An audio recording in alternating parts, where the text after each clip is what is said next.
Good evening. This is Robert Sungenis coming to you once again on the Robert Sungenis Live program. This time for July the 7th, 2020. Time is a-flying by. We've been at this now for, 8 months or so. And as you know, we meet twice a week, Tuesdays and Wednesdays from 8 p.m. Eastern Standard Time to around 10 p.m. And sometimes we spill over. Sometimes we've gone on to 10:45. But in order to keep my health up, I need to make sure that I stick to around 2 hours because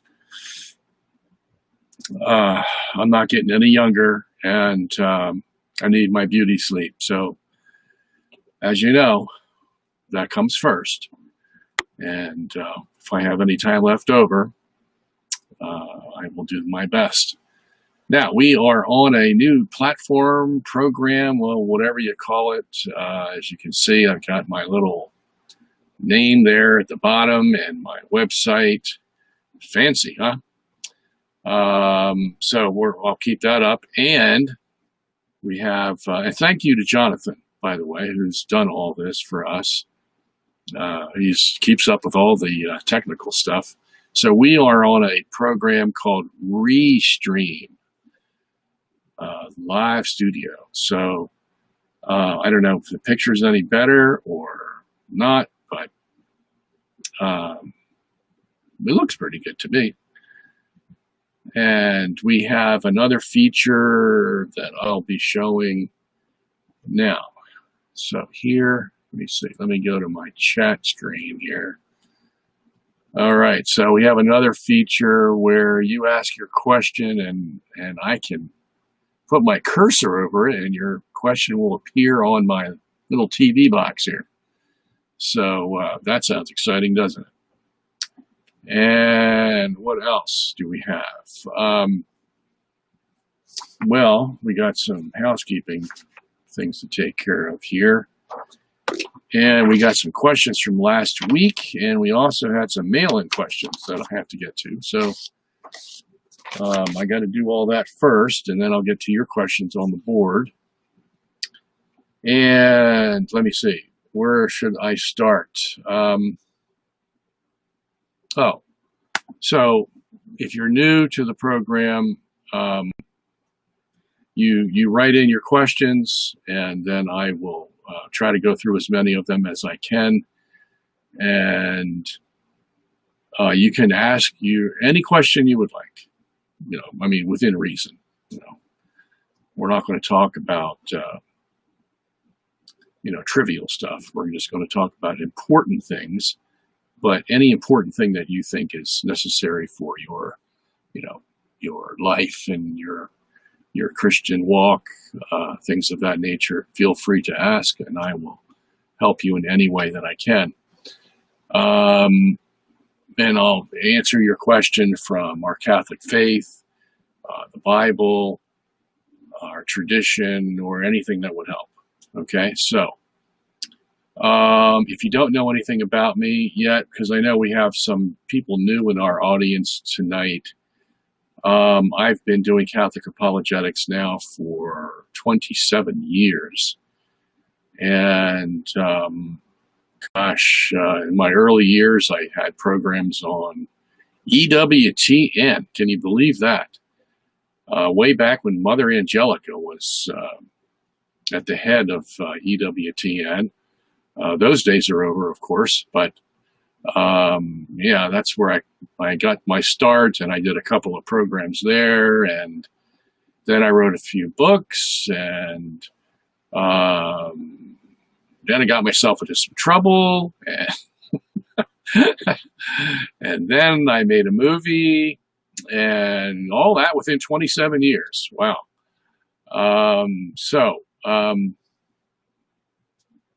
There you have it for those of you who are new. And let me not forget our website there, robertsungenis.org, where you can get a hold of the 45 books that I have written. Can you believe that? 45 books. That's like what? Almost 2 a year. And people wonder, where do you get the time to write all those books? Well, hey, I go to work down here 8 hours, 10 hours a day, just like you go to your work, okay? And I have a very nice wife who takes care of everything in the house for us, and so I don't have to be running around like crazy all day long. I can sit here and do my work. Anyway, so they're all available on robertsungenis.org. All kinds of books. Just take a look at them. And while you're there, if you want to leave a donation, say, thank you, Robert, for all the time you put into this. I will be forever indebted to you. So please be generous, help out if you can. If you can't, that's fine. Just enjoy the program and don't feel obligated at all. Only for those that God, leads in that direction, please help, because that will help me to continue doing this. As you know, that's how life works. Nothing's ever free. You're going to pay for it one way or the other. The only thing that's going to be free is when we finally get to heaven. And before that, we have to live real life. And here we are. All right. So what else do we need to do? Okay. Let me get to some of these questions that were from last week. All right. Lo and behold, somebody says here, what do you think of Mother Angelica? Well, I've had the privilege of meeting Mother Angelica several times. And there's a woman who lived her convictions. Let me just say that about Mother Angelica. For a woman who started out selling fish hooks, believe it or not, to make money for this big dream she had of getting Catholic programming on television. Yeah, and the way she tells her story is really funny, if you've ever heard it, but a wonderful woman. And she did the best she could with what she had to work with. And she didn't take any you-know-what from anybody. If she smelled a rat, she was going to expose it. And there were plenty of rats around when she was at the helm at EWTN. Fortunately, she had some good people follow her and taking over the hearth there at EWTN, and some not so good. At any rate, she was an exceptional woman, and I had the privilege of being on her Wednesday show at one point in time. And that was way back in, 1999 or 2000, one of those. And she asked me a question that I didn't know the answer to, believe it or not. She asked me what the origins were of Ash Wednesday. This was because I was on the Ash Wednesday program in her talk show. And I didn't know the answer. And I just felt so bad. And I'll never forget that. So, but she laughed it off, and she was kind about it. But at any rate, I do remember that. Something you'll never forget. And I remember when she was first starting to build her church, big basilica, or whatever it is out there. Getting money together for that, finding the land for that, and a lot of good memories of Mother Angelica. So, and I just love the way she stood up to the cardinals and bishops who were trying to use their ecclesiastical muscle against her.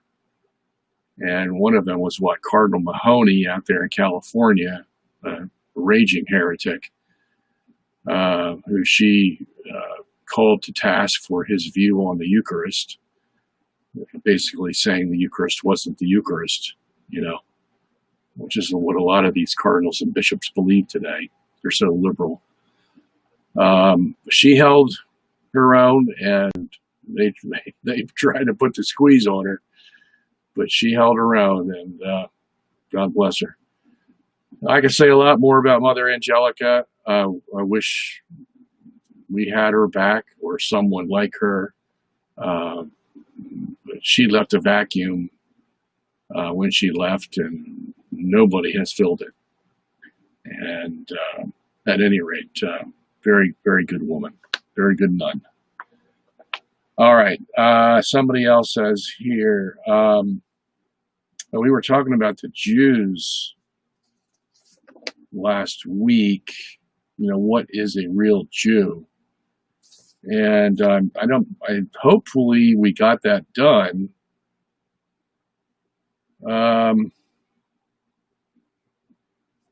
Yeah, somebody else had a question about that. Yeah, write-in question from a man named Andrew.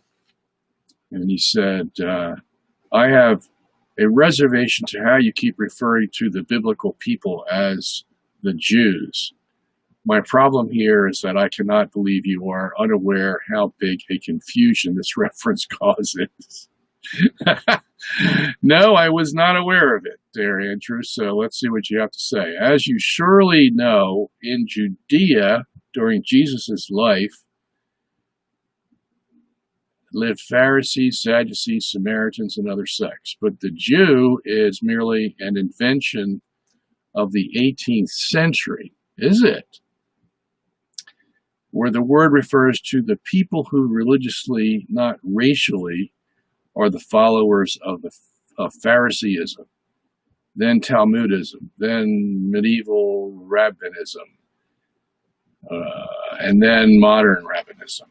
And Jesus himself abhorred Pharisees. Thus, when you say these people and the biblical Judeans call the same name the Jews, you help to feed at least two problems. One, confusion in Christian identity, and two, you help the Khazars to get into the Bible. Would you be so kind as to elaborate on this? All right. So, yeah, I know there's a lot of controversy about this, and I don't claim to have all the answers, okay? I'm just going to tell you what I know. And that is, there are still Jews alive today, okay? I don't buy this Khazarian theory, at least in toto, that somehow the Jews were just absorbed into Khazarian society and then the Jews were no more. That I don't buy, okay? And it doesn't make sense to me, all right? So for those of you who don't know, let me just back up a little bit to see the derivation of this question, so to speak. The Romans came down in 70 AD and destroyed Jerusalem under Titus. And then, what was it? Hadrian came down in 136 AD because there were still some Jews surviving in Palestine. And they were basically starved out by Hadrian. And the rest of them, and so that was the complete demolishing of the Jews, which took what? 60 years, 65 years?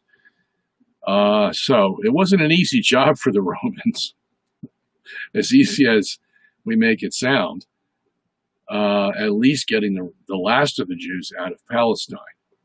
And so the question is, where did they all go? Well, they went to Babylon for 1,000 years, okay? And that's where we get the Babylonian Talmud, for example. That was written, what, in 600 AD? When the Jews were in Babylon. So, I mean, you can say that the Jews had two visits to Babylon. One in, 587 BC, when Judah and Benjamin were the only two tribes left. And then another one for 1,000 years in Babylon, the area around Iraq, from 136 AD to 1,000 or 1,100 AD. And then what happened to them? Well, then they moved from Babylon and migrated to southern Russia, which is Khazaria, and mixed with the people from Khazaria. So you had a lot of Gentiles and Jews, and supposedly converted a lot of these, at least the upper echelon Khazarians, to the Judaistic faith. Okay, so we can follow the trail that their Judaism was staying with them. They were, they wrote the Babylonian Talmud, and they carried it with them when they went to Khazaria. They kept their Judaistic religion and were converting people. Okay. And then they started to migrate to Eastern Europe around, say, 1300s, 1400s. And they got into banking and became very prominent with the kings and princes of Europe, and supplied money for wars, and they got very rich, and they were the ones put in control of the banks, and they were good at it, and they became a force of society, so much so that Pope Boniface VIII and Eugene IV laid down laws saying that no heretics, schismatics, Jews could claim to have rights to the kingdom of heaven unless they became members of the Catholic Church and submitted themselves to the Pope.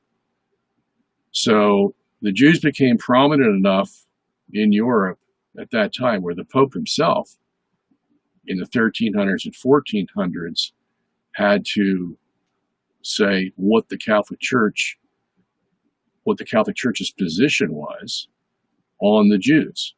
Okay, so and that's just what we call the Ashkenazi contingent of the Jews. There was a whole Sephardic contingent that landed in Spain and spread out from there.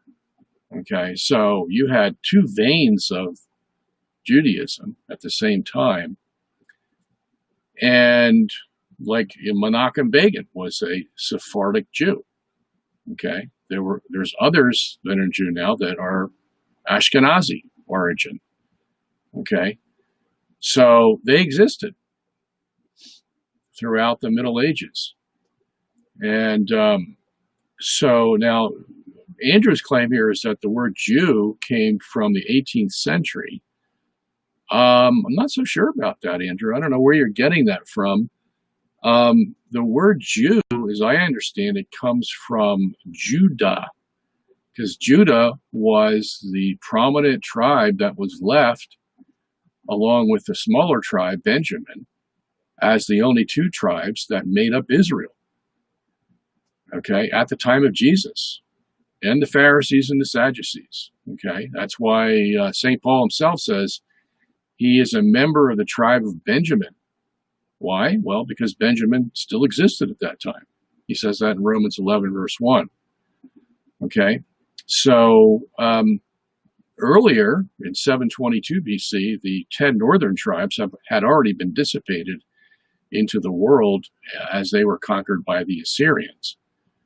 Now, the Babylonians did conquer Judah and Benjamin, but they came back from captivity 70 years later.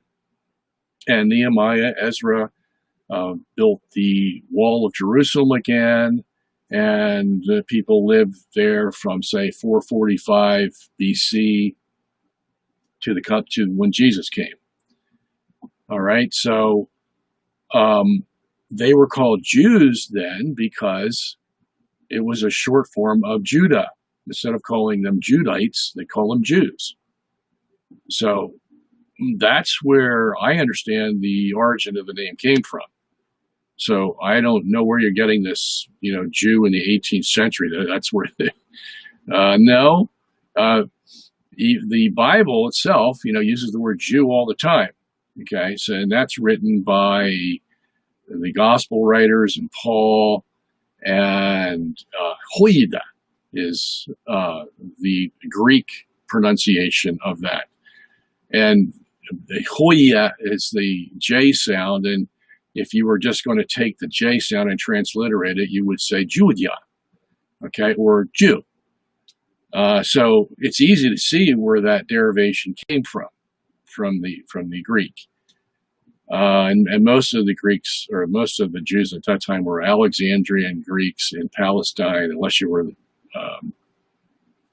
further out or further in, and you were just pure Hebrew. So I don't understand where you're getting all this. Maybe you might want to write back and give me some more. But this whole idea that, we don't have Jews anymore, we just have Khazars, I think that's a fallacy. Okay. It just doesn't add up. Okay. That they came from Khazar, yeah. And who is the guy who had that theory? What's his name? Arthur Kessler. Arthur Kessler had this theory that the Jews are really Khazars and not Jews at all. I just don't buy that. Okay, so let me move on here. Another write-in question from Juan Diego. He says, I was wondering, what do you know about the claims in the Proto-Evangelium of James and the writings of Hilary of Poitiers that St. Joseph actually had children from another marriage before being wedded to the Virgin Mary? Yes, that is a definite possibility. And you can read about that in my commentary on Matthew. I have a whole section on the virgin birth, the perpetual virginity of Mary, how we understand that, how we defend it. And one of the topics that comes up is this Proto-Evangelium of James, which is not a canonical book, by the way, okay? It's one of those books that has a lot of interesting information in it, but we don't know whether it's true or not, because it's not canonical. It's not part of the Bible. So just beware of that. I think you probably are. But there is a theory that the children that lived in the house with Jesus were from Joseph, because they couldn't be from Mary, of course. She was the perpetual virgin. That they came from Joseph from a previous marriage. And, James, Joseph, Simon, who's the other one? Okay, so that's where when it says, the brothers of Jesus, and it names 4 brothers, and then it says then his sisters also. Where did they come from? Were they living in the house? It seems like they were living in the house, possibly not. Who knows? Okay, in Jewish society, you could be living down the street and they would be called your brother. Everybody was your brother. Everybody was your sister, because it was just all one big clan, unless you spread out and you never saw them.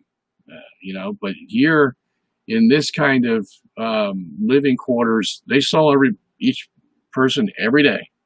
And, if they weren't your real brother, they were your, brother in title, let's say. And that's where the word brother came from. That's why the Greek word adelphos can mean, real brother, blood brother, or it can mean cousin. It can mean relative. Could even mean a distant relation. It's so open-ended, that word, in the Greek and the Hebrew as well.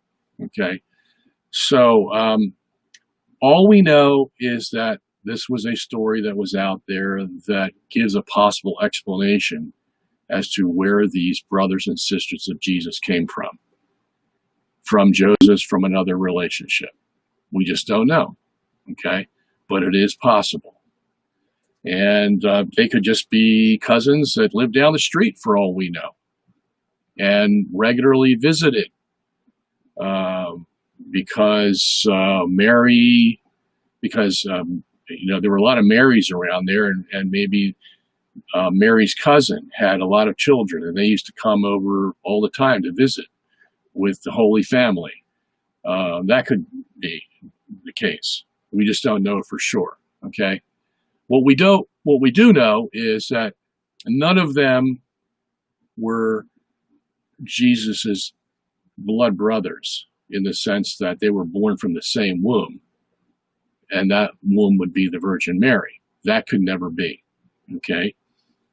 As a matter of fact, Mary and Joseph, well, no, Mary actually never calls any of those children, James, Joseph, the sisters, never calls any of them her sons or daughters. The only one she calls her son is Jesus. Okay, so that carries a lot of weight, especially in that kind of very close-knit society. All right? Okay, so we're done with that one, and let me go back to the somebody says, in the genealogies, and we're talking about the genealogies of Genesis 5 and 11, there are gaps which can span many generations. Yes? No. Okay? Now, I have to admit that I used to think that also, Daryl, or is it? I can't figure out what your name is here. Anyway, yeah, there used to be, and then I did a extensive study on the Hebrew word yalad, and that's used over 400 times in the Hebrew Old Testament. And it would not allow in any instance for more than a father-son relationship. And I was astounded by that. There were one or two verses you possibly could have a question about, but overall, for over 400 times, the Hebrew Bible used this word in the same exact way, father-son relationship. So I knew that I had been seeing it wrong. And because I was hoping for at least a 10,000 year or so period from Adam until Christ that would give some good time for any scientific things we wanted to fit in there. Okay? That was more wishful thinking. And then when I did this study, I was, I was convinced that no, we take the genealogies exactly as they are stated. And there's only one possible wrinkle in them, and that's the one where you have, in Genesis 11, you have Selah and Arphaxad, and that says, Selah begat Arphaxad, or was it the other way around? So I think it's Selah begat Arphaxad. And then Luke, 3:36 says that there was a Canaan between Selah and Arphaxad. And so that might give somebody the idea that, well, if Canaan can be fit between Selah and Arphaxad, because Luke 3:36 adds Canaan, okay? Now, there is a textual variant on this, however, okay? So we're not positive that there is a Canaan between Selah and Arphaxad. But just assuming that there was, somebody might say, wow, if there's one between Selah and Arphaxad, how about between Adam and Seth, or Methuselah and Lamech, and, all this. But you can't go that way because, first of all, you're not sure that there is a Canaan because you have some textual variants, and you have to pay attention to this. If you're going to be a biblical scholar and you have some Greek texts that don't have Canaan, then you have to pay attention to that. Okay. There's a certain slight fluidity to the Greek text. Not much, but there's enough in some places where we have to be very cautious about any conclusions that we make. This is one of them. Okay. So, so other than that, there are no twists and turns in the Genesis genealogies. It's very straightforward. You know, so-and-so begot so-and-so, and he lived so many years, and then he died. And the formula continues, and it never changes. And the reason that's the case is because basically it's giving us a calendar. That's the biblical calendar right there, because they would use the patriarch as the calendar head. And then when he died, the one that took over was the next calendar head. So instead of saying in the year of our Lord, we would say in the year of Methuselah. Okay, we're in the year of Selah, or the year of Arphaxad, whoever it was at that time. That way everything was kept in order, and we have a calendar. And if it's a calendar, well, certainly it's a chronology, and we can take it back all the way to Adam and basically find out what the date for Adam was. Okay, if we know that Yalad in Hebrew means father-son relationship. If there's any kind of gaps in there, your guess is as good as anybody else's to when Adam was born. Okay, but from everything that I have studied, and this is 45 years of studying this, everything that I have seen, it is as the fathers have said. Okay, there may be 5,000, 5,500 years, depending on how you count some of these other issues in the Old Testament, and that's it. Okay, and you know what? As we covered before, you know, if this is good, because it actually gives credibility to the biblical chronology over against what evolution believes in. Because as I said before, if you're a basic evolutionist, you believe that Homo sapiens arrived on Earth from their hominid stage around 300,000 BC. Okay? Some of them have, you know, 250,000 BC. It depends on, you know, who you talk, because they don't know what they're talking about anyway. But let's just use their 300,000 BC as the introduction of human beings, Homo sapiens. And now we're going to calculate what the population is going to be if we allow these. Let's say we started out with two, male and female Homo sapiens, the Adam and Eve of the evolutionary scale, let's say. And we have to calculate what's the population going to be. Well, what they do is when they figure out populations, this is what has the Malthusians all out of whack and all worried about the fact that we're going to have too many people on the earth. And they may be right, actually, because that's why God says he's going to do a short work on the earth in Romans 9:28. Okay, because you can only allow this environment to exist for so long, because once the population starts to exponentially increase, yeah, there's going to be too many people, not enough food to eat, so to speak. Okay, so it's going to have to end sometime. But say you're an evolutionist, you begin at 300,000, and the way they keep population records is they say, how long does it take for the society to double its population? Okay, so if you started out with a million, how long does it take to get to 2 million? That's called their T factor. And the T factor usually is somewhere between, 50 and 75 years, where the population will double. Okay, and that's kind of modest. Well, it's kind of average, but you can have greater T values like 30. That's what the Israelites had when they went into Egypt. Okay, in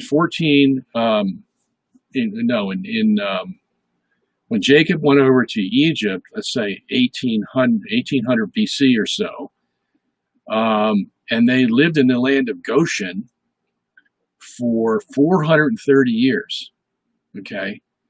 Well, they went in with 70 people plus Joseph, and they came out with at least 600,000 men, not counting women and children. So let's say you had one child, one wife per man.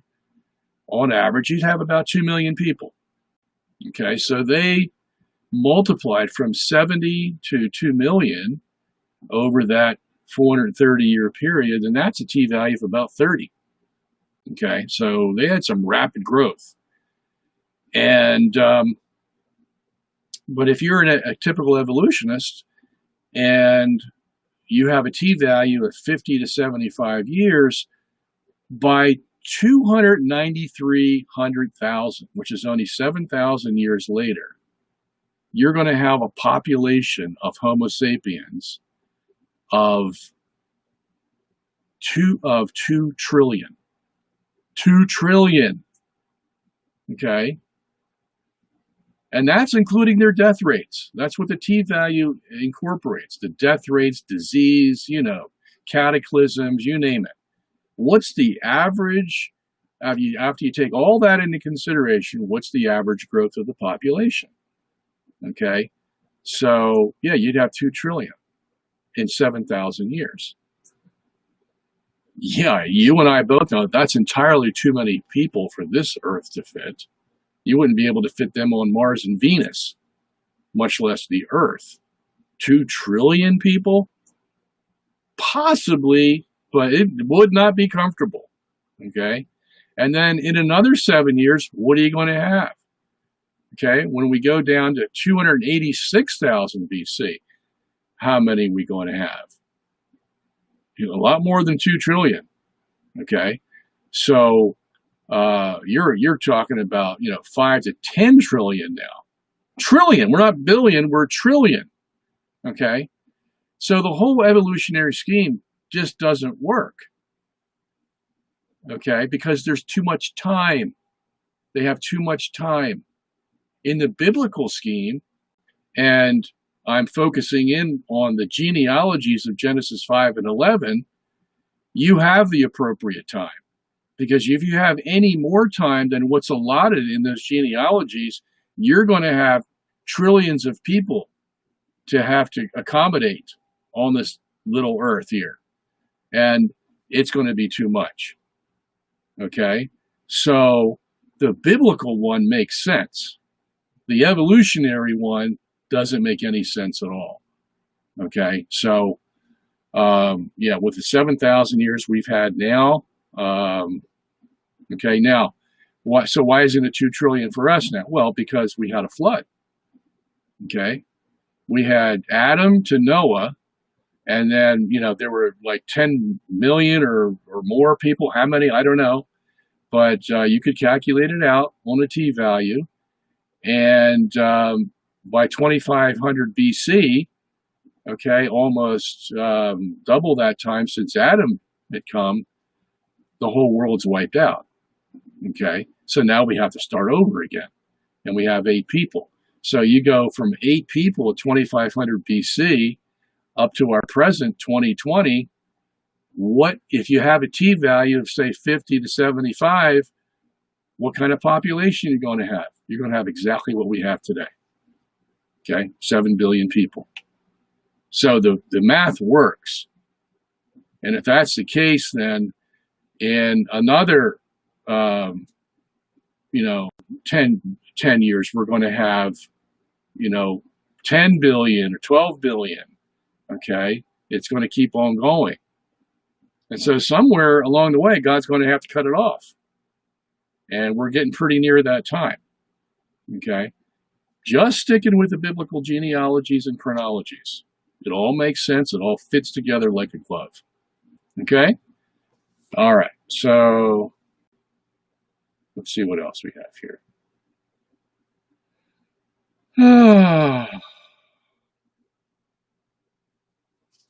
All right. That's it. So we will go to our board here. Let me see. what we have tonight. Arnold, you're first again. You're amazing. All right. So what is your prayer routine like, Mr. Sungenis? Also, do you practice Lectio Divina and contemplative prayer? Well, since you mentioned contemplative prayer, I'm praying all day long, okay? Contemplating all day long, because that's my job. I'm in the Bible all day long. I'm in theology all day long. I'm in the saints, reading the saints all day long. I'm reading Catholic, dogma all day long. I'm reading the fathers all day long. So I am in that constant contemplative state, okay, of mental prayer. So that's one thing my job affords me is, I used to put up with the secular world too. Okay, I was a businessman. I know how it is. Of the two, I would rather be here doing this work. This is what I'm best at, and the Lord finally, gave me everything I needed to do this job, and so I'm quite happy with it. And so we're communing all day long, never stops until the time I hit the pillow and go to sleep. Okay. For my own personal prayer, usually I will pray in the morning for about, 20 minutes. Not every morning, because some mornings I got a hectic schedule, but that will be when I sit down with the Lord. I'll go over my day, my sins, my whatever, everything, and spill my heart out, and I commune with Him on a verbal level, okay, not just a mental level. So that begins my day, and throughout the day, if the occasion allows it, I will, sit down and pray with the family, because, we have to teach them to pray, and something that they need to get into their routine. So that's a big part of our day, me and my wife. And sometimes I will just go on for long walks. I just love to go on for long walks. And usually at night, when everybody's in their houses and I'm alone on the street, and I'll, pick my favorite street. And I did that for years. Just, and still doing it, not as much now because my legs are bothering me, but that I could spend an hour doing that. And that was just wonderful, wonderful. Those are just, nothing like it. And I'll be honest with you, I don't pray a lot of rosaries. I don't pray a lot of Our Fathers, although during the day we do say those. When I pray directly from my own thoughts, words to God. And I spill my heart out, and I tell Him exactly what I'm thinking and what I would like, and how much I love Him, and, all that's involved in prayer. But it's direct communication. That's how I spend most of my prayer time. And so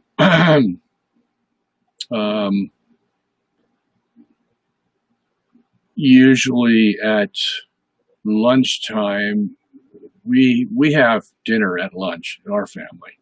I learned this from the Mexicans. They would have their big dinner, let's say 1 or 2 o'clock in the afternoon. We have ours like around 12:30, because that's when everybody is there. Our kids are all homeschooled, so everybody's there. Usually at 5 o'clock, somebody's going somewhere, so the whole family's not together. So when we're together after lunch, we read some of the Bible, and then we each go around and we pray. Okay, we see who's living here now. We got 10 of us now.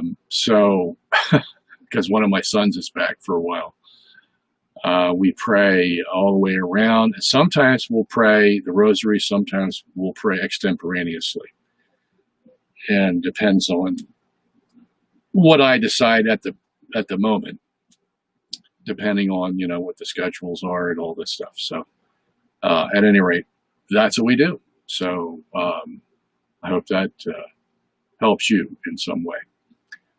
I have 3 questions, says Truth Seeker. Okay, where are they?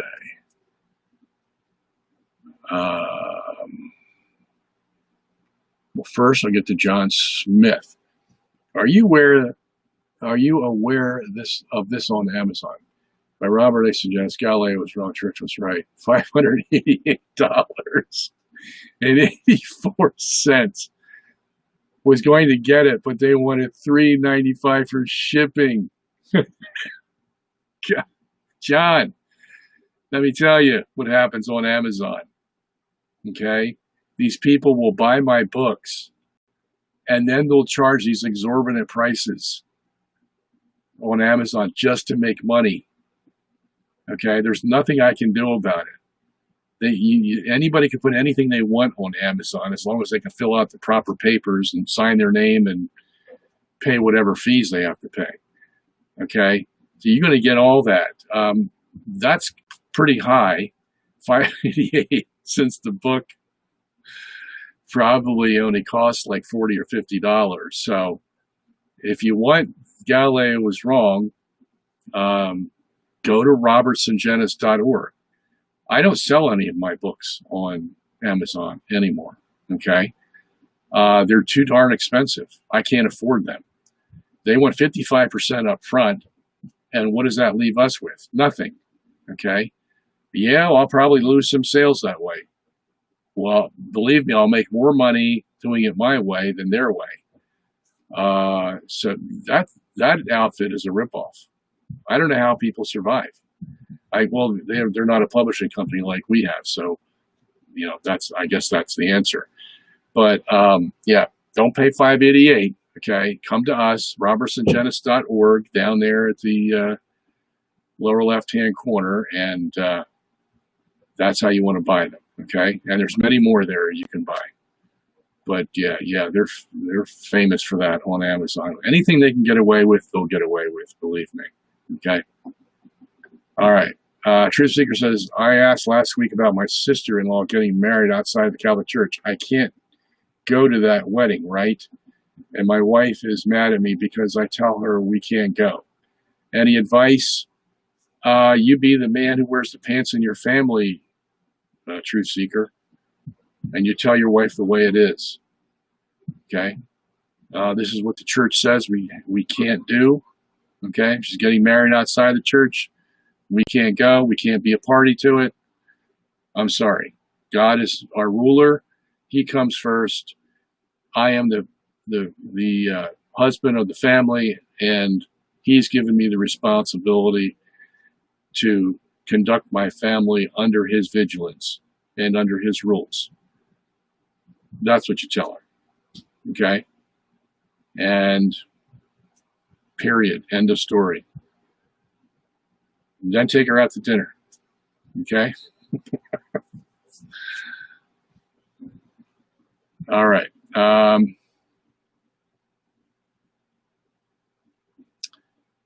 Deanna says, help me to stop worrying. Are you serious, Deanna?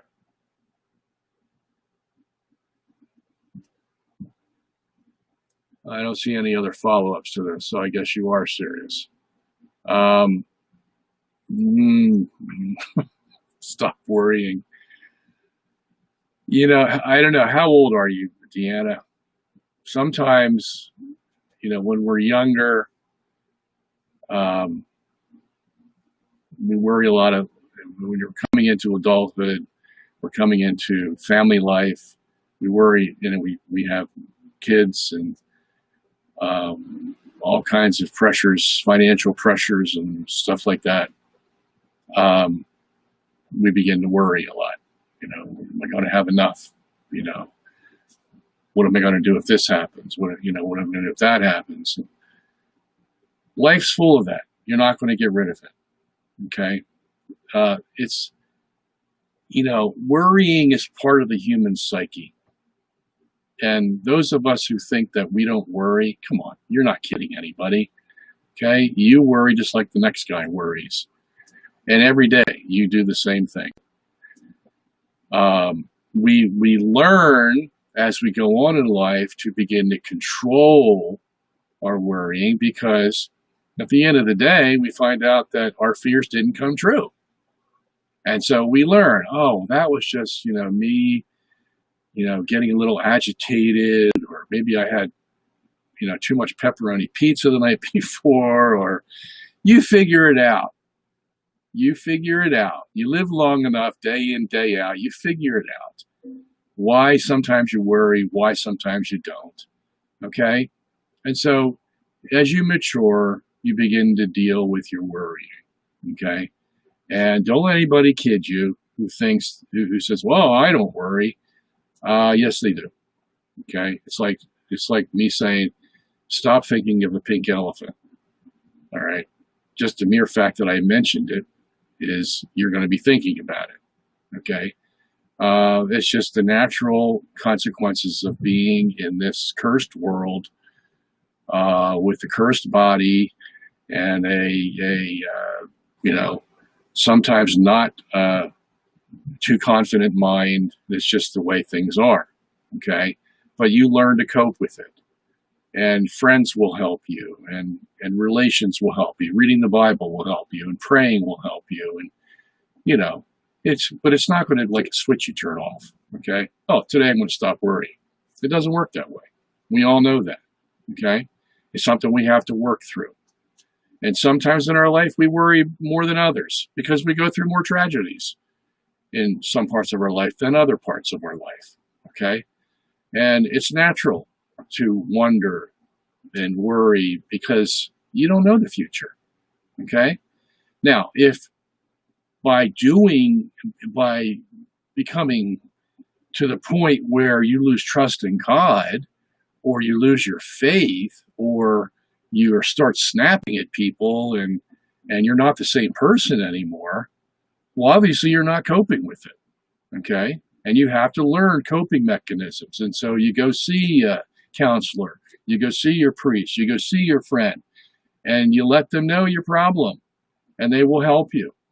Okay? Reach out. Don't be ashamed of it. Look, we're all in the same boat. Okay? Reach out to the people that you trust, and they'll help you. So if you see yourself going off the edge, well, yeah, now you got a problem. All right? But simple worrying is not that big of a deal because it happens day in and day out. All right? But to excess, anything to excess is wrong. We know that. Okay? So take it in stride. All right. Now, how did we get all the way down at the bottom here? I still have to figure out how to work all these things. Okay. So, Truth Seeker says, the all-seeing eye. I see this in Catholic. Okay, so we got a little problem here because the thing keeps jumping, Jonathan. Every time a new question comes on, it jumps to the bottom. Now, I don't know whether that's good or bad. Maybe sometimes it would be good because, yeah,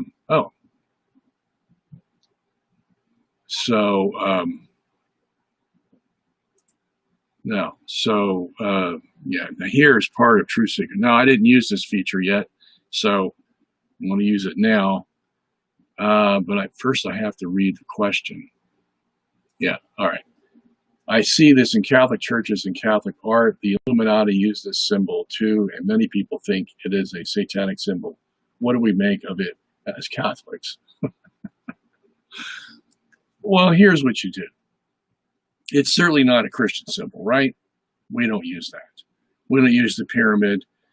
So if it's some Freemasonic, Illuminati, whatever, who cares?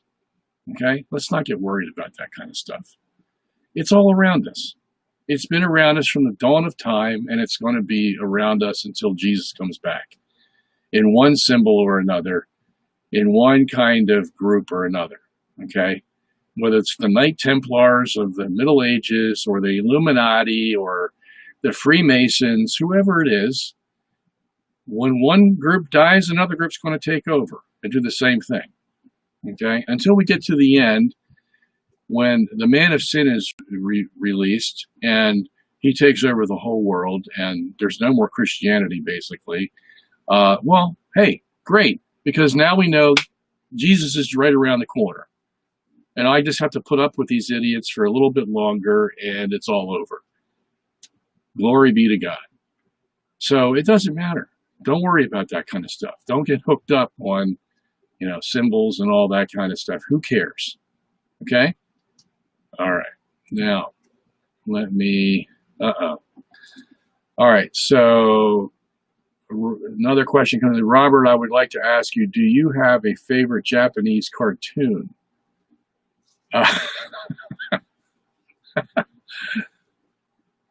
Japanese, I thought you were going to say Japanese food. That I can answer.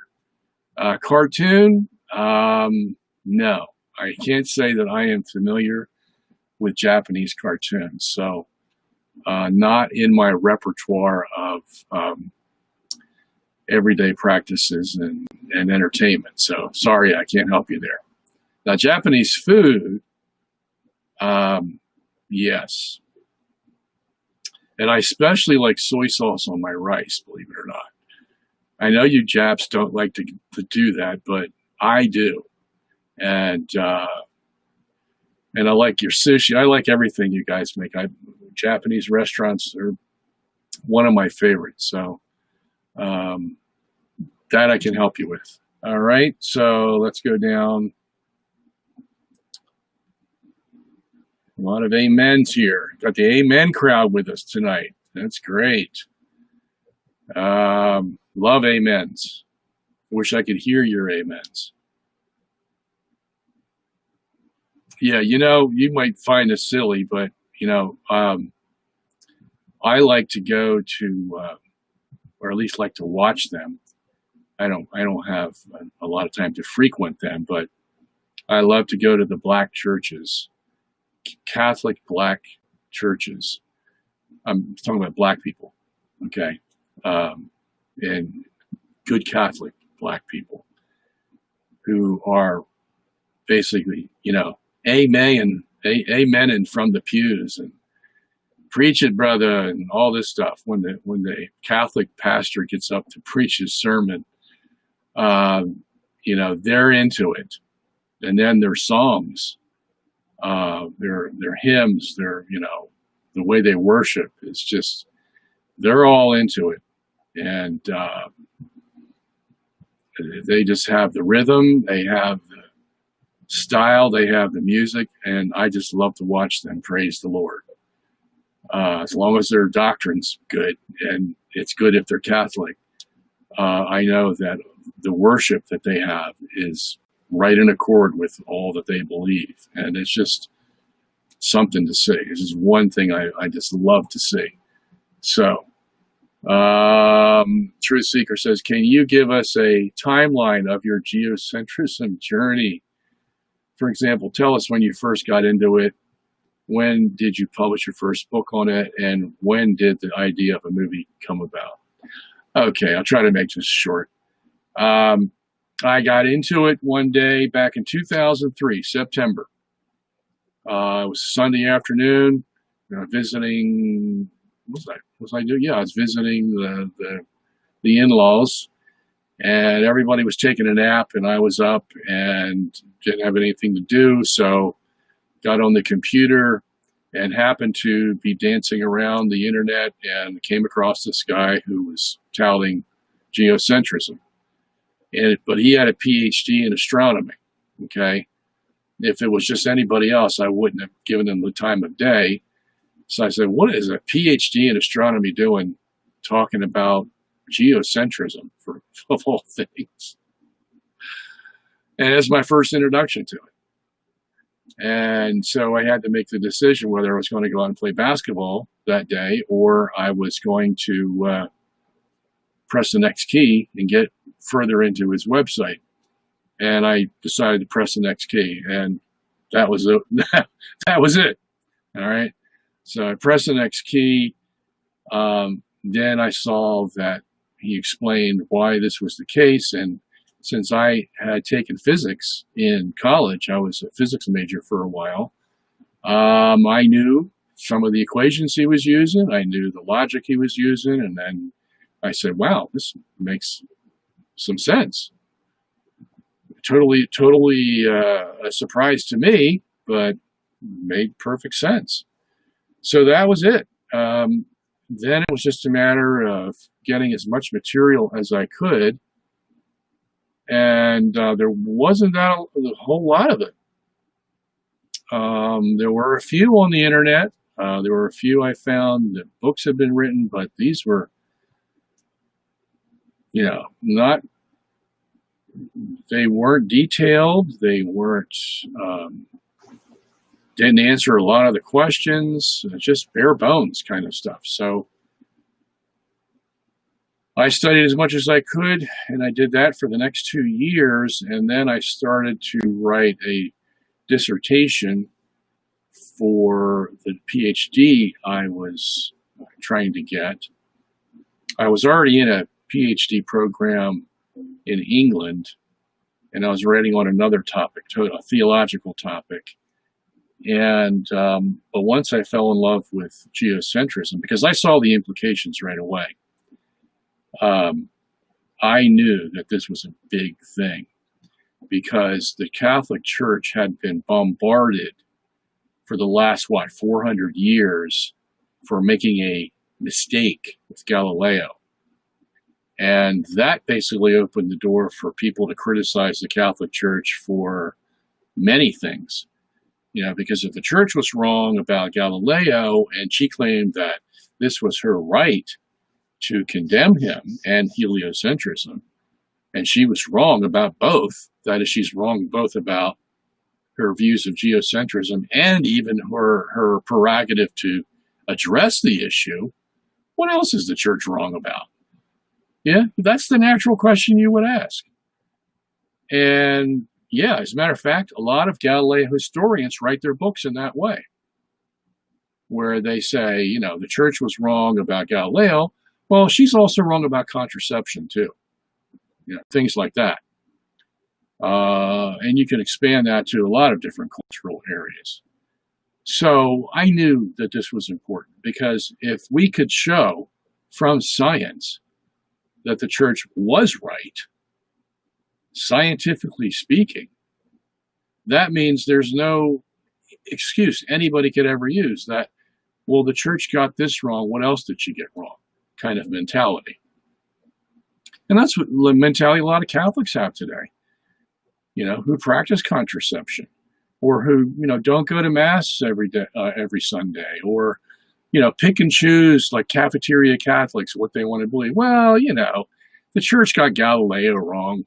Who knows? I'm just going through the motions here and, putting a good face forward, so to speak, because who knows what the church got right, got wrong, if she got Galileo wrong.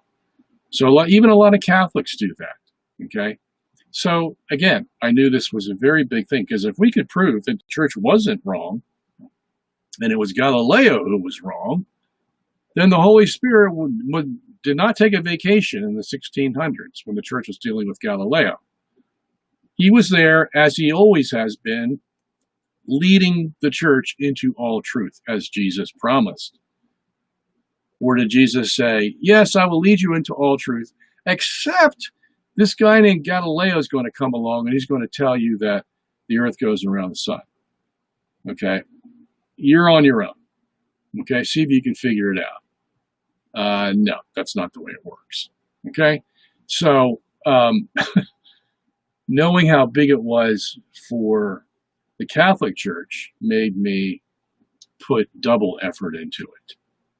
And so I finished up my PhD, and it was a 700-page dissertation I wrote on geocentrism, from the mostly scientific, little biblical, little ecclesiastical, but mostly scientific. And then I figured, okay, well, time to publish this into a book, which became the first book I published, called Galileo Was Wrong, the Church Was Right. And then that later came in 2 volumes, and then after that we added a 3rd volume. So there's about 2,200 pages total in that whole volume set, dealing with science, the fathers, the church, and the science, modern science, Newtonian physics, Machian physics, Einsteinian physics, all of that is in these books. Okay, so and then by what, 2009, I wanted to make it bigger. I wanted to have more exposure for this idea. And so we decided to make a movie, and we got together Stellar Motion Pictures, LLC, headquartered in California, as our flagship business. And that was January 2011. And then from there, we got investors to come aboard. And by this time, I had been in the business for 20 years or more. And I had gained a lot of patrons, and they were interested in everything that I was doing, even if it was geocentrism. And so we got our funds together from them, and we got all our what you might call Hollywood experts, professionals in photography, filmmaking, audio, editing, you name it. Takes a lot to make a movie. And then it takes a lot of money too. So we had to raise a lot of money. We raised over $2 million to make this movie. But we made it a best quality movie that was on par with any other movie that you see in Hollywood. That's how good of quality it was. That's one thing we were determined to do. And I had a good producer, Rick Delano, a man of many talents, but this man could zero in on something and put his best effort into it. And if he couldn't do it, he knew who else could. And so he had a lot of connections in Hollywood because he lived out there. And his wife had been in Hollywood, and his friends had been in Hollywood, and everybody's into films out there. That's all they think about. And so he had the right connections. He got the right people lined up, and did a fantastic job. And we decided to get the best people in the world, the best scientists in the world in the movie. Michio Kaku, famous all over the place. Lawrence Krauss, another famous scientist. George Ellis, probably the top physicist in the world today. Julian Barber, Bernard Carr, Max Tegmark, MIT, John Hartnett, University of Adelaide, on down the line. We got the best people we could find and put it all together, and there you have it. There was the movie, The Principle. And by the way, for those of you who, I don't know how to get this off of here. Let me just go back. Okay. See, I'm getting pretty adept at this. That is on, if you want to buy our movie, The Principle, it's an hour and a half long on DVD. It was in theaters from October 2014 to April 2015. Then we ran out of money. And then we put it on DVD, and it's for sale on DVD now. And you can get that at robertsungenis.org. Or you can get it at theprinciplemovie.com.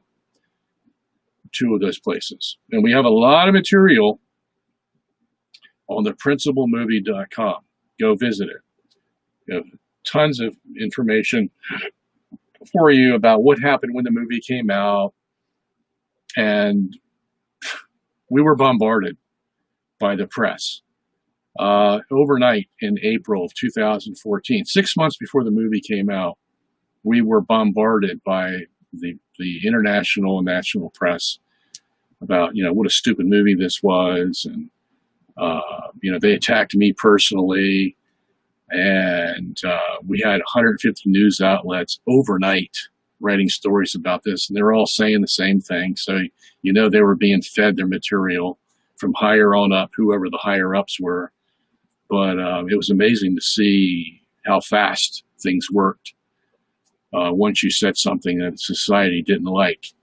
And to say that the Earth is in the center of the universe, oh boy, you're hitting right at a central nervous core of that particular society that nobody's ever hit before. So you're attacking the foundational structure of modern society, believe it or not, when you do that. So you can imagine the kind of backlash that we got. But God had prepared us for this time. We stood through it.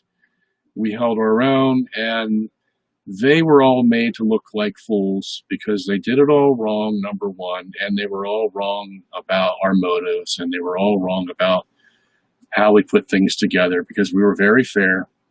And so they ended up looking like a bunch of fools.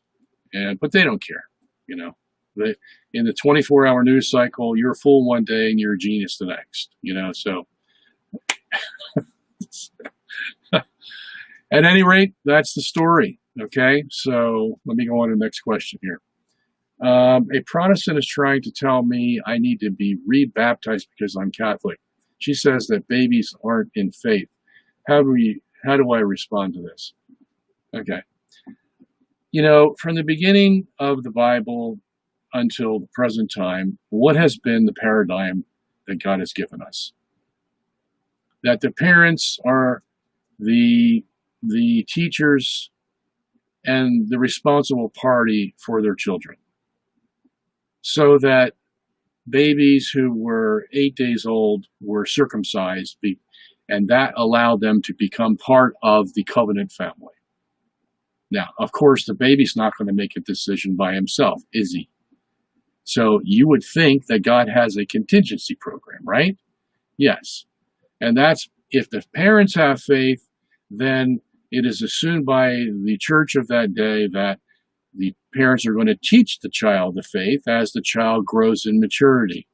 And when he reaches the age of, say, 7 years old, and now he's morally culpable for himself, again, this is part of the process that we would go through for a child who doesn't know anything when he's first born and then comes into his own as he grows into the society. Okay, apparently your Protestant friend doesn't have any provision for that. That somehow babies are out there in the lurch all by themselves, and we have to wait till they grow up so they can decide for themselves before they can have any semblance of joining the church. No, that's not the way that God worked it out. Okay, so from the beginning, we already know that God made provision for the children, even with the low intelligence level or mentality that they had. They were still part of the covenant. Okay, that's why when we come to Acts 2:38, when baptism, now that replaced circumcision, Peter says to them, repent and be baptized, each one of you and your children. Okay, so what's he doing? He's following the same paradigm that was started in the Old Testament. And how young were those children? Well, they were 8 days old, not very old. Okay, and so we would expect the same thing to be true for the church in the New Testament, and it was. Okay, we have records going back to the fathers of the church saying that whole families were baptized. We find the same thing happening in Acts chapter 16 with the family of Lydia. It says her and her household were baptized, and the jailer. It says he and his household were baptized. Okay, now somebody will say to you, well, what's a household? That doesn't mean that there were infants there or small children. Yeah, but it doesn't mean that there weren't any either. Okay, and we would expect that the general word oikos in Greek meant the same thing as the word in Hebrew for home, which meant all of the children, whatever age they were, whether they were younger or older. It doesn't make any difference. It just said the household, you see. So that means automatically that unless Scripture is going to make a provision that excludes infants from the household, which it never does, that they are included. Okay? Then in Acts 18, we have the household of Crispus. It was all baptized by Paul. Okay? So each chapter we're going through, we see in the book of Acts, from Acts 2 to Acts 16, Acts 18, same thing every time.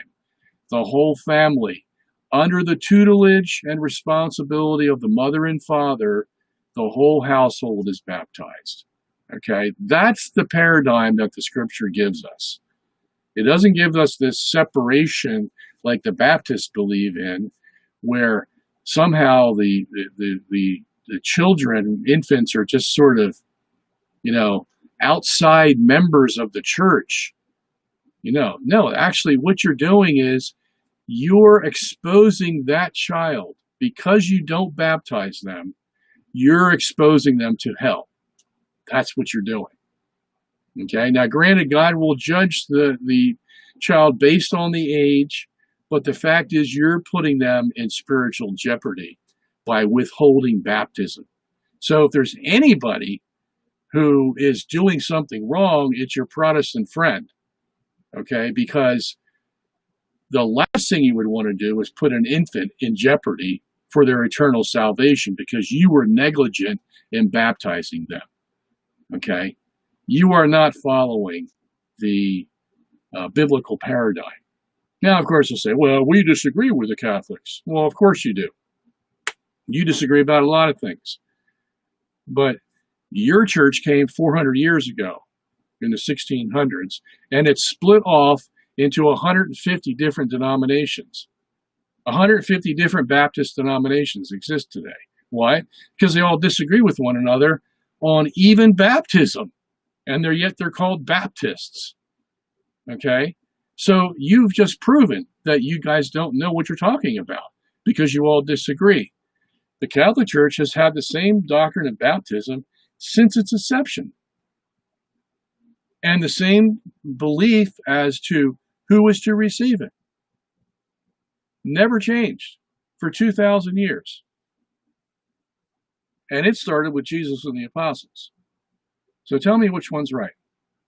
Okay? So don't ever cower in front of people like that who try to tell you things like that. But what does this mean for you? It means you need to study a little bit more. Okay? So you should have the answer to that question on the tip of your tongue. You ought to know your faith that well that you can stand up to her and tell her what the truth is. Okay? Now, granted, you've come to me, I've given you the answer, but you need to follow up on this. Okay? You need to make it a part of you. So the next time this happens, you're prepared for it. Okay? You are the one in control because you have the truth. And don't let anybody ever tell you anything different. Okay? All right. Let's see what else we got here tonight. Oh, Loretta says, good evening to you, Robert. Where in the Bible will I find passages with regard to why socialism and communism is the incorrect way to be governed in this world? You won't. The Bible has nothing to say about that. Okay? The Bible just gives us certain principles of economics, like don't steal. Okay? It gives us other principles of communal living, like the church lived together and they all gave their goods and the church distributed them as they needed to be distributed. But that's not, it's not trying to teach communism or socialism. Okay, this was a very different age. This was a church under persecution. Okay, they lived underground basically, and there were a lot of people who were Christians who lost their jobs because the Roman, emperor didn't want Christians doing certain things, and so they were banned from certain positions, and so they had no job. What are they going to do? Well, the church has to help them. Okay, just like today, the church helps people, the indigent, the poor, the people who just can't make ends meet. The church has been there for them in many different kinds of social programs. So she's doing the same thing today that she did back in the first century. Well, this is by no means communism. Okay, so, and you're not going to find any of that in the Bible at all. Okay, the only thing you're going to find as far as a society and how to run it is in the Old Testament, but that's the Old Testament. Okay, that Old Covenant does not exist anymore. That was a what they call a theocracy, in which the civil, moral, and ceremonial laws were all wrapped up in one ball of wax. Okay, and but that does not exist anymore at all. So we can get moral principles from it, but we can't form the same kind of structural society that was at that time in a theocracy. The only time we're going to have that kind of structure or anything close to it is in the new heaven and the new earth, when God is in full reign and controls everything, just like it was back in the Old Testament. Okay? All right.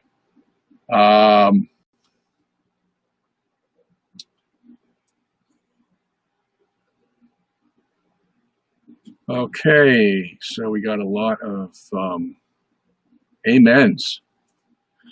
All right, Clinton says, hi, Robert, how would you answer the objection against the papacy that there was not a singular bishop of Rome till about 150 AD?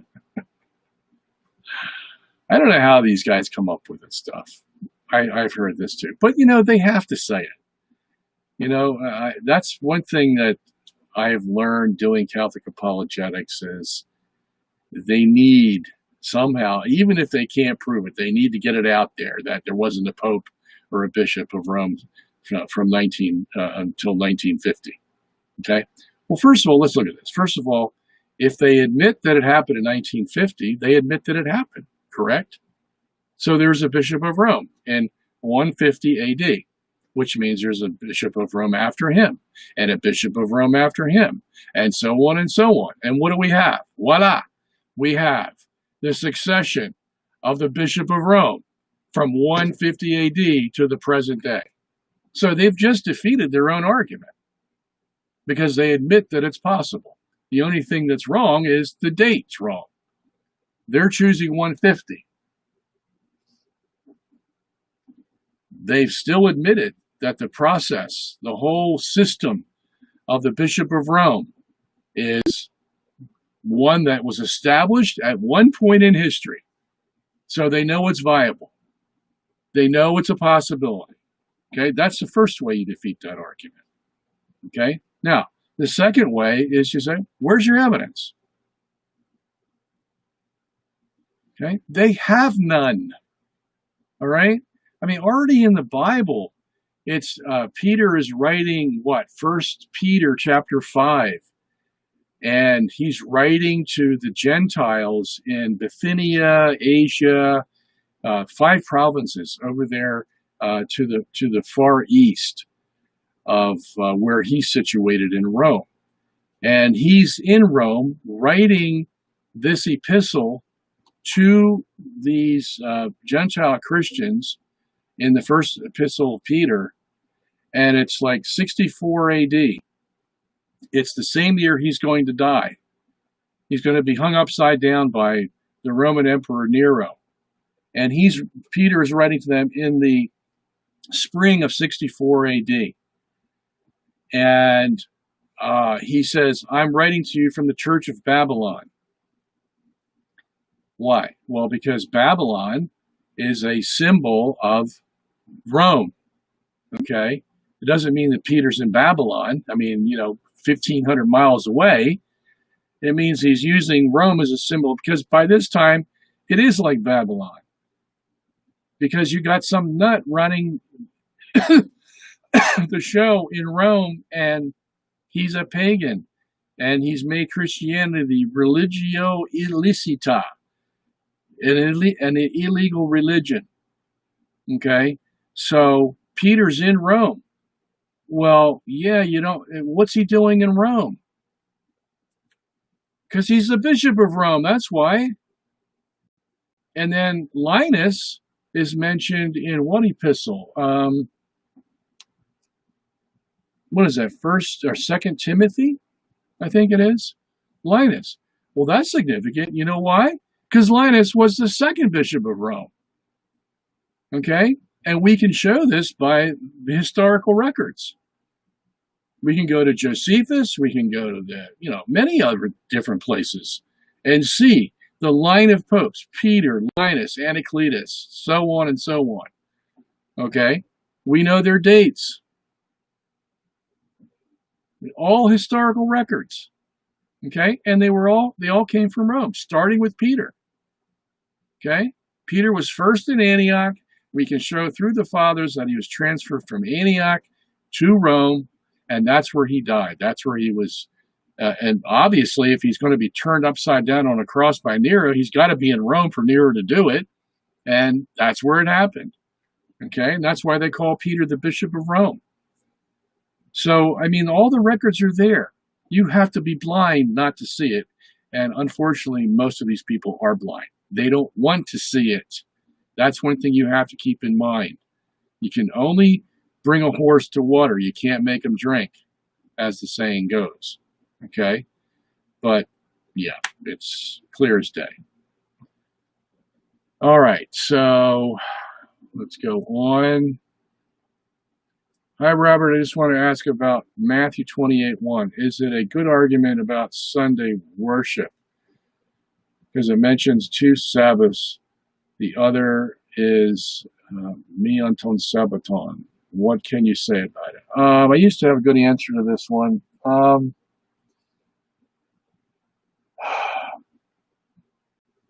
See, in those days, you had a Sabbath day like on Wednesday, and you also had one on Saturday. So that, I believe, is what Matthew's talking about. At the end of the Sabbaths, they had the Wednesday Sabbath, especially during this time of the year, Passover. Okay? I think it was the Feast of Unleavened Bread.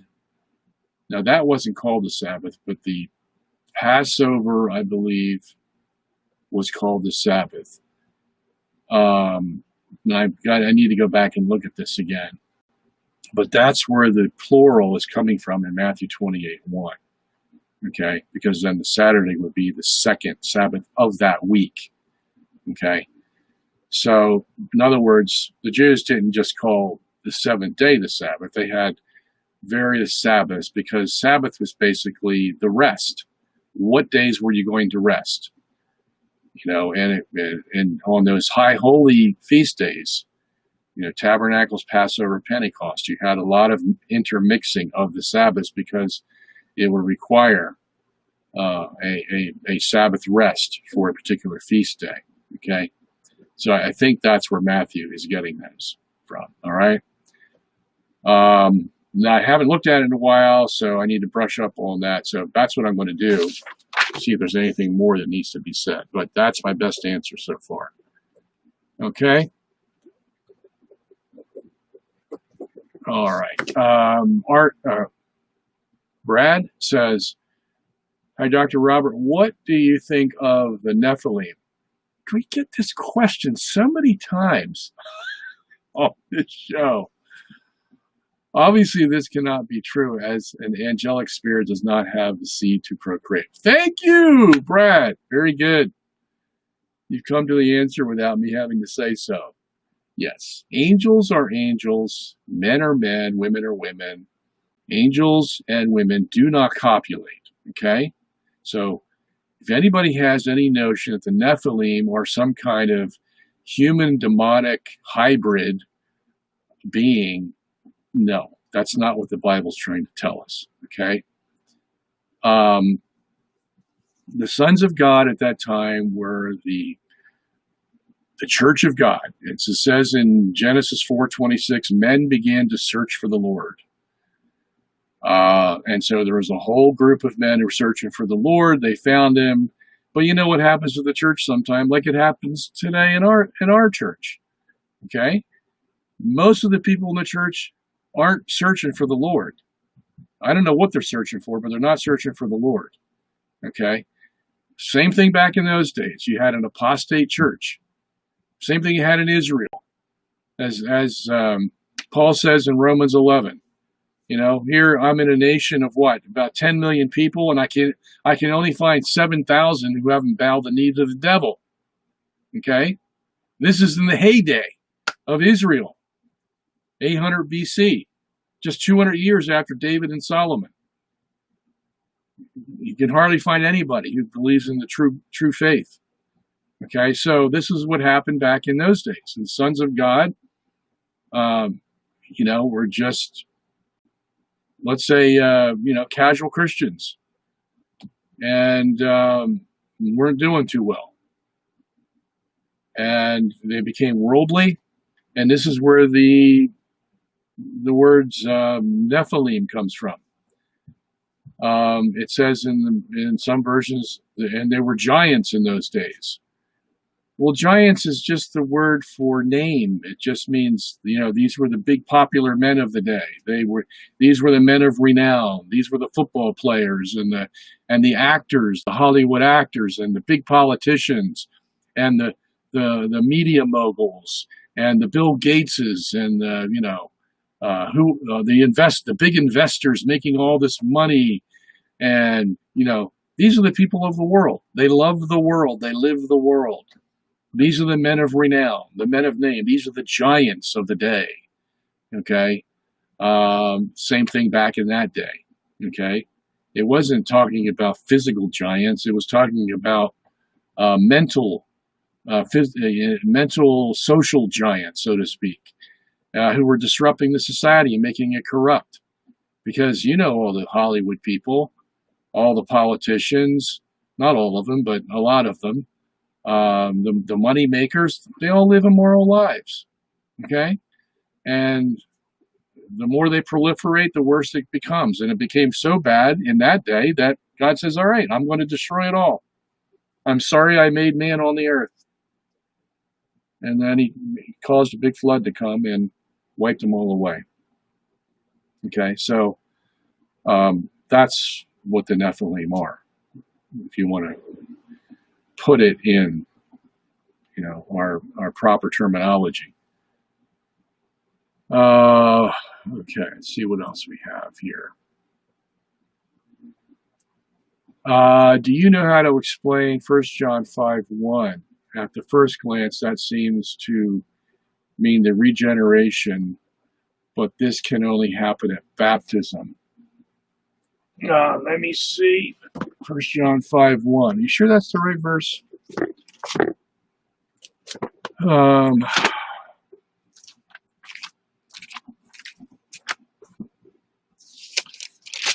John 5:1. All right, it says, everyone who believes that Jesus is the Christ is begotten by God, and everyone who loves the Father loves also the one begotten by him. All right, and your question on this is, at first glance, that seems to mean the regeneration, but this can only happen at baptism. But the faith in that given here is a necessary condition for baptism. So are you answering your own question, Dennis?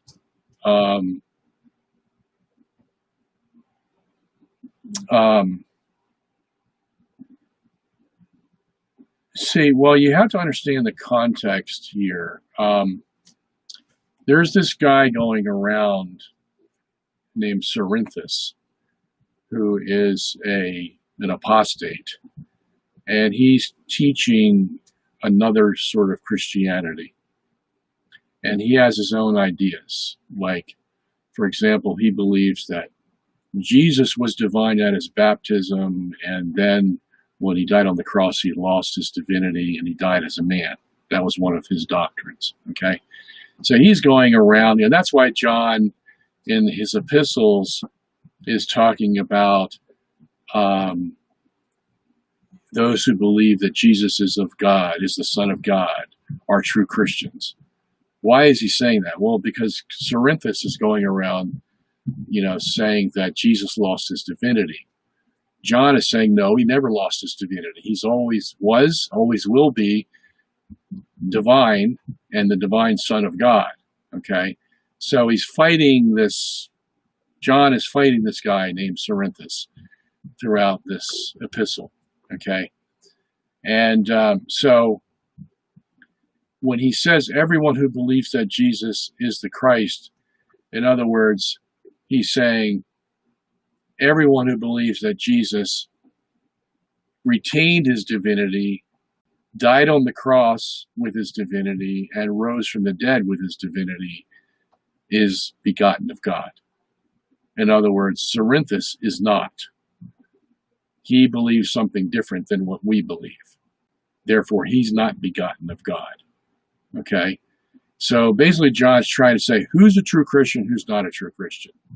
You follow this heretic, Cerinthus, then you're going to be, you're not begotten of God. You've fallen from the faith, basically, is what John is saying. Okay? So that's the context around 1 John 5:1 that you need to know in order to understand that passage. All right, so let's move on. Let's say Trump makes you NASA director. You have an unlimited budget to design a unique experiment to get the strongest possible evidence for geocentrism. What do you do? Well, I've said it before on this program, I send a man to the moon, set up a Michelson-Morley experiment. It's going to be positive, and it's going to show us the speed of the moon around the Earth.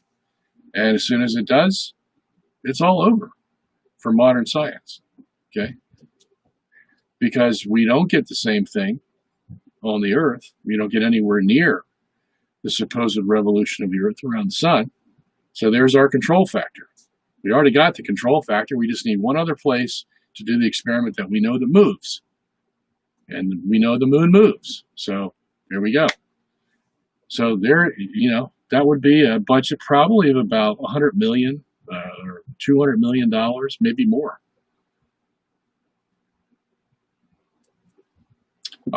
Since this is live on all pages, which page would he be reading? Okay, you already, I'm sure you figured that out by now. Salve Regina. Is that your real name? Salve?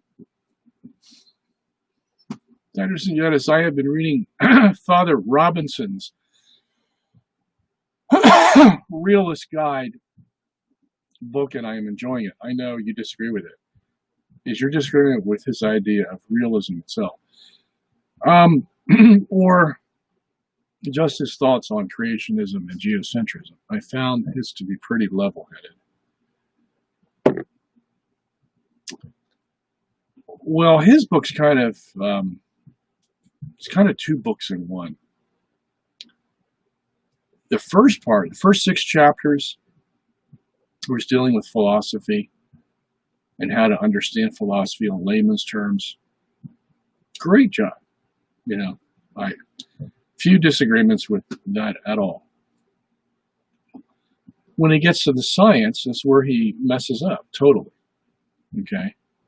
Because he makes certain assumptions. First of all, he doesn't know the science. Okay, I can tell by reading his book he doesn't know the science. He knows a lot of philosophy and a lot of metaphysics. And he tries to use that as his buffer for the science that he doesn't know. And he just takes the word of any modern scientist that he agrees with, and he accepts it without critical thinking at all. Okay? And the one big thing that he bases most of the rest of his book on is radiometry. We do radiocarbon dating or radiometric isotope dating, and he thinks this is just gospel. And I can tell he's never studied it. He just took the word of the scientists and he accepts it. So once you have that uncritical thinking and you use it as the basis for your book, then you're going to go off on the wrong track. Okay? At least, if you're going to be fair, show your reader the other side of the story, where radiometry is not all it's cracked up to be. Okay? I'll give you an example. Let's say Mount St. Helens had exploded in 1980 in Washington, state of Washington. Okay? They did radiometric dating on that using the potassium-argon method. And you know what they found? That the lava was 2 million years old. Okay? Well, what does that tell you? Well, that tells you something's wrong with your potassium-argon dating, because the mountain just exploded a few months ago. So, and you can run through that, with uranium, whatever they use, not just potassium argon. There's strontium, or all kinds of radioactive elements we can use. And they all have their problems. But the evolutionists hide all this. They don't like to talk about it. And we have some very astute Christian scientists today that Father Robinson didn't pay any attention to in his book. He just wrote his book as if modern radiometry from the secular sources is just all correct and there's no questions. Well, I'm sorry, Father, that's not the way you write a book. Okay? If you at least be fair to your reader, let them know that there are other people out there who vehemently disagree with the conclusions of secular radiometrists. Okay? He didn't do that. So his book is not worth the time of day that you put into it. All right? And then, he gets to geocentrism in chapter 7, and I can tell he hasn't studied geocentrism. He doesn't have the slightest idea what he's talking about. And I don't say that lightly. He's using a so-called proof for heliocentrism from stellar parallax that anybody who has just spent a couple of days studying geocentrism would never use stellar parallax to try to prove heliocentrism, because he knows it's just totally wrong. They used to think stellar parallax proved heliocentrism, way back in the 1800s, but not now, not in the modern day. So he hasn't kept up with educating himself to this. He just sort of cherry picks his arguments, puts them in there, and the reader doesn't know any better because he's never studied it. He's depending on people who will wear a collar, namely Father Robinson, to be honest with him about the scientific evidence. But that's the last thing the Father Robinson was when he wrote the book. He wasn't honest with the evidence. He only gave one side of the story, his side. The side that wants long ages, the side that wants the earth to be billions of years old. And so that he doesn't have to read Genesis 1 and 2 in a literal fashion. This is what it's all about. Okay? We've been through this many times before. I've asked Father Robinson to debate the issue. He's turned me down. I've tried to communicate with him. He treats me like I'm some kind of nut.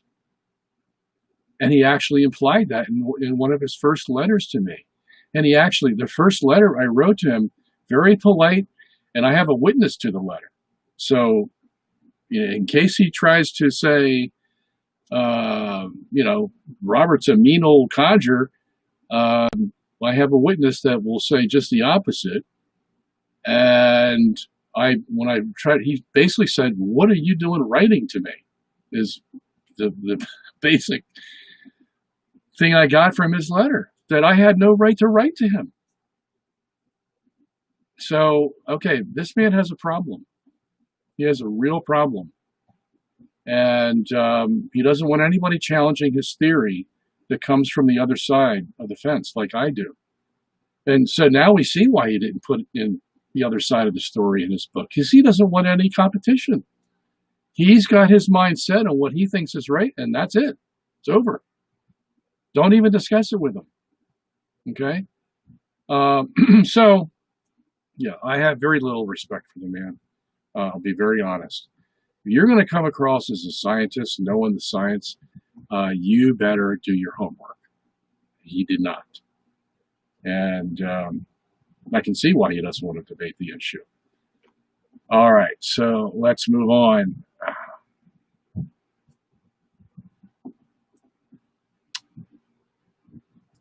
Do you have an opinion on the physical location of hell? Is it in the center of the earth? We don't know. Okay? Bible doesn't tell us. There are implications. Okay? But see, this whole universe is going to be burned up. All right? But hell's still going to exist. So where is hell at that point? If it's in the earth now, then where is it going to be? Well, that suggests that it may not be in the earth. Okay? That when we speak of going down, we can't take that as a local reference. And because the Bible is just not specific on that. Sometimes the word hell in both Hebrew and Greek can mean the grave, or it can mean the place of hell. Usually it means the grave. And so that's why we talk about going down, because we're buried under the ground. And that's why sometimes the Old Testament especially will mix the grave and hell to be one or the other, and it's very fluid. Okay? So that's why we have that notion of hell being down. Same with the Greek word Hades, where we say Hades. That can be talking about the grave, or it can be talking about the literal place hell. Okay? So depends on your context, which one of those you're going to come away with. All right? So again, you have the same idea. The grave is down 6 feet under, and so we speak of it, by saying going down. So we've answered that question. Let's keep going here.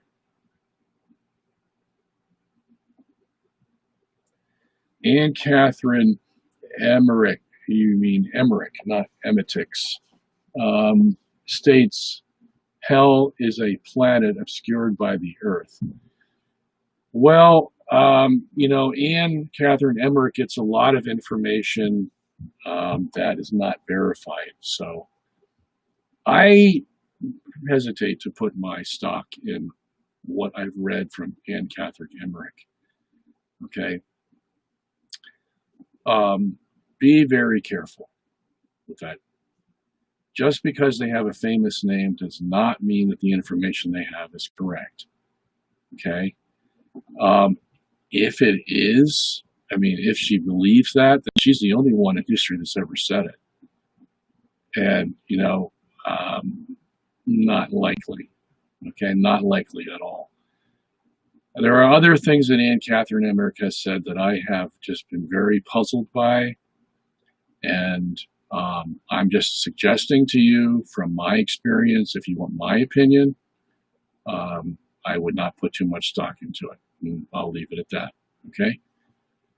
Dr. Sungenis, have you ever considered debating people like Father Robert Spitzer on evolution? Yes. I've asked him, I think once, possibly twice, to debate the issue, and he just fluffs me off. Doesn't want to debate it. And he thinks he knows everything, Father Spitzer. And he's another one that doesn't give the other side of the story. He thinks he's got it all wrapped up with his knowledge of physics and how he can, basically demote the Bible and say the Bible Bible's history. All these priests, they're all like, they don't believe the Bible anymore. They believe in modern science and modern psychology and everything modern they love, okay? Because they think modern man has hit the pinnacle of knowledge and the church is back there in the dumpsters of tradition and all this stuff and doesn't really know what it's talking about. She just happened to get a few things right, and that's why we have the Catholic Church. They're all modernists, liberals who don't believe the Bible anymore, okay? They believe what they want to believe. They make it up as they go along, okay? So Father Robinson is the same way as Father Spitzer. When it comes to science, they're out in left field compared to what the church has said and what she has allowed us to believe, okay? So, but yes, I try to debate them, and they don't want to debate. So I've done my work. If you want to contact him and say, would you like to debate Dr. Sungenis on the issue of cosmology, cosmogony, geocentrism, evolution, whatever, feel free to do so. You have my stamp of approval. Go approach him, see what he says. I can pretty much tell you what he's going to say, but who knows? I may be surprised, and I'm willing to be surprised. So, yeah. So Brad is back saying hell is a planet obscured by the earth. No, I would disagree with that, Brad. There's just no evidence for that at all. So thank you for your program. Could you explain a little bit about servile work on Sunday? Does tidying up constitute servile work, for example? Charlie. Now, servile work is basically work that you get paid for, okay? That's why they call it servile, because it's service work. You're doing a service, and when you do a service, you're paid for that. That's supposed to happen on 6 days of the week, but not the 7th day, okay? So all servile work stops. That is, you stop making money is what the real thing is there. And if you're not going to make money, then who's going to work? Nobody. Okay, now you might do your household chores here and there. Okay. Yeah, I mean, you probably should set the day aside, as the Catechism says, to rest. So if you're not working, you want to rest. But sometimes people think working in the garden is restful to them. That's okay. Look, as Christians, we have that freedom. That's one thing Paul teaches us, that we are not bound by do this, don't do that kind of laws like they were in the Old Testament. Now, of course, we do have some laws, general laws, okay, like a general law of worship. You worship God. The church tells you to go to Mass on Sunday. Okay, you obey that because you're part of the church. But as far as deciding what you want to do, you have the freedom. You're not a slave. You have the freedom to decide what you want to do, as long as you stay within the principles the church has given you. Okay? So if you feel like working in your garden because it's restful to you, or you want to read a book, or you want to, take a ride in a car, or whatever you want to do, you have that freedom. Okay? But the servile work is you're not working to make money. In other words, you're not treating the Sabbath day like you do every other day. The Sabbath day is set aside. It's different. God's calling you for worship. Okay? And you worship God and you rest, whatever way you find is restful for you. Okay? Brian says, how do we argue against atheists and archaeologists and historians that say that Old Testament Judaism was influenced to existence by the teachings of Zoroastrianism? Well, all these guys want to put the cart before the horse. That's their basic problem. The same thing they do with the documentary hypothesis, the JEPD theory. You've heard that's also described as that, where they believe that Moses was not the author of the first 5 books, the Pentateuch, that these books were written by 4 different authors from 4 different times. And the one who wrote, say, Genesis 1, he was a Jewish priest who lived when the Jews were coming back from Babylonian captivity in, say, 515 BC. And he needed something to invigorate the Jewish people on their way back to Jerusalem from 70 years of captivity in Babylon. And so he decided to write a story about Jehovah that rivaled Marduk, the god of the Babylonians, who was considered a creator. And so if you want to make Jehovah compete with Marduk, what do? Well, you make Jehovah a creator. And you say that he made the earth, the sun and stars, earth, everything in 6 days. And you make him look better than Marduk. So in other words, basically, their idea is that the Jews made it up to make themselves feel better about themselves. After all, they've been in captivity for 70 years. They're coming back to Jerusalem. They need a fresh start. Yeah, well, we'll have them start with this creator God, Jehovah, and everybody's going to get excited. Okay? So, in other words, what they're doing is they're saying that the Jews got all their narratives that are in the Old Testament. Genesis, Adam and Eve, Cain and Abel, the flood, the Tower of Babel, so on and so on. They got all these stories from the ancient Babylonians, or what they call the Mesopotamians. And the Babylonians had these stories first, and then the Jews came along and copied them in one form or another. Okay? And depending on which author you're talking about, whether it's the Jehovist or the Elohist or the Deuteronomist or the Priestly, that's going to show you what era he came from and what story he's going to write for Genesis. For example, they believe that Genesis chapter 2 was not written by this priest from Babylon. It was written by the Elohist, who came from a different time, who came basically in the years of Joshua. And he's going to write Genesis 2. Okay? So it's just basically arbitrary decisions about who's writing what. They give no names to these people, but they know that Moses didn't write the Pentateuch. Okay? Which is total hogwash. Moses says probably about a half a dozen times in the Pentateuch that he's the author of the Pentateuch. Okay? So, but that's what we have for biblical scholarship today. Okay? I mean, it's in the tank. It's totally in the tank. You can't find hardly any of true teaching today in Protestant, Catholic, Jewish, or any other kind of seminary today. All right? Very few of them have the truth today. They just given up. They just don't believe it anymore. They don't believe the Bible. And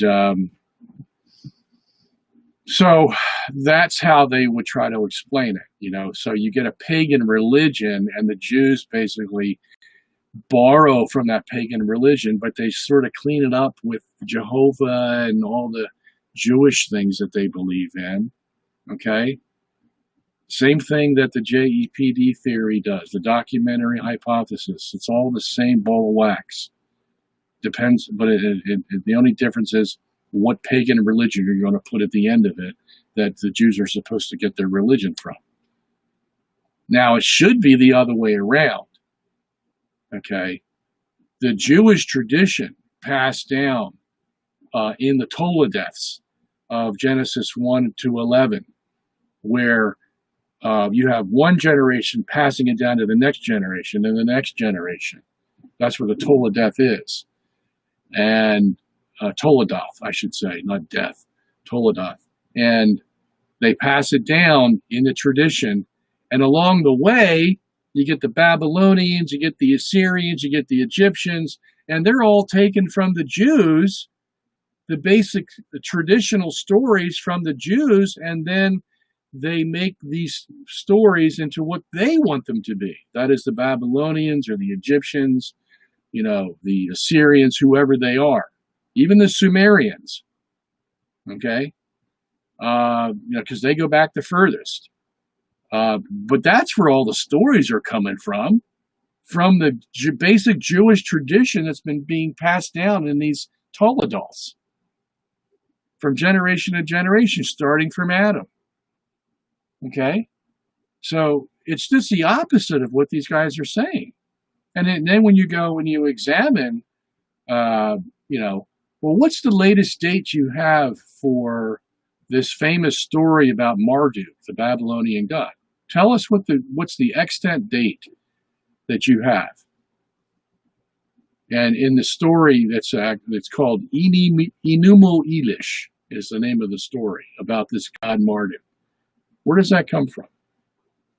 The oldest they have is about 1000 BC.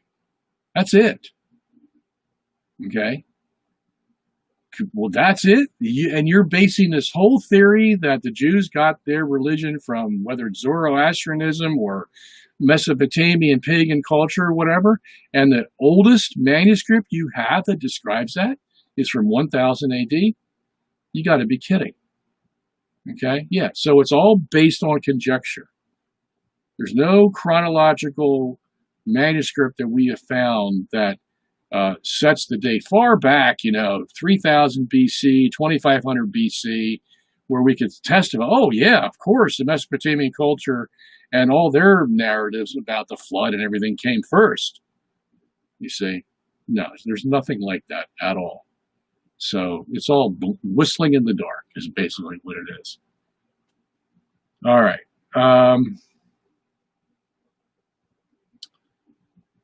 All right, listen, folks, we've got 5 after 10. It's my bedtime, so you don't want to keep me up after my bedtime, right? So I'm going to have to close down here.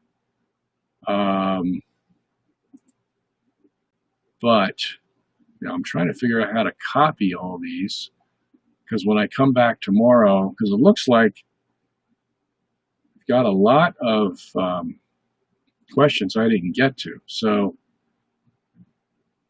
let me see, how would I copy these? This is a new program for me, so